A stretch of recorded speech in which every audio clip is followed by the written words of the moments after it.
DownloadSource.net.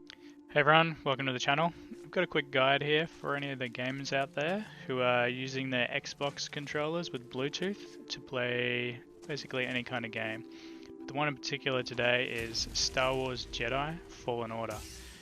For some reason on some devices, whenever you try to play with a Bluetooth controller, particularly the Xbox One, you get major frames per second lag. It can drop down to things like 5 or 6 and then pump back up to 60 and then fall straight back down. You'll also notice the controller kind of seems like it's dropping out. So there's a quick solution and it should work most of the time, although I have seen some people have issues. So first thing you need to do is head on to the Microsoft Store and grab the Xbox Accessories app.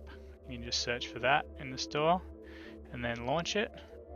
Once you've got it, it will look like this, and you'll need to click the 3 dots here, and here where it says firmware version, you should see the option to update your firmware. Now once you update it, it probably takes about 5 minutes to do.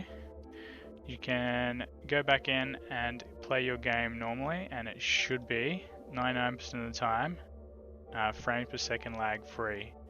It will work perfectly. I had the issue previously, and you just saw in the footage earlier, mine's back relatively good.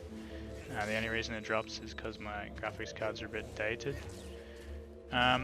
Alternatively, if you still can't get it to work with the firmware update, particularly for Star Wars Jedi Fallen Order, the only real option is to use the USB cable that comes with your controller. So I think it's the old style USB, if you've got the older controller, and that'll fix the problem 100%. It's not ideal, but it's kind of the best solution outside of a firmware update. It seems to be one of very few games that do it, so the firmware update will fix it for most. Anyway, that wraps up this guide. Thanks for watching, hope it's helpful. See you next time.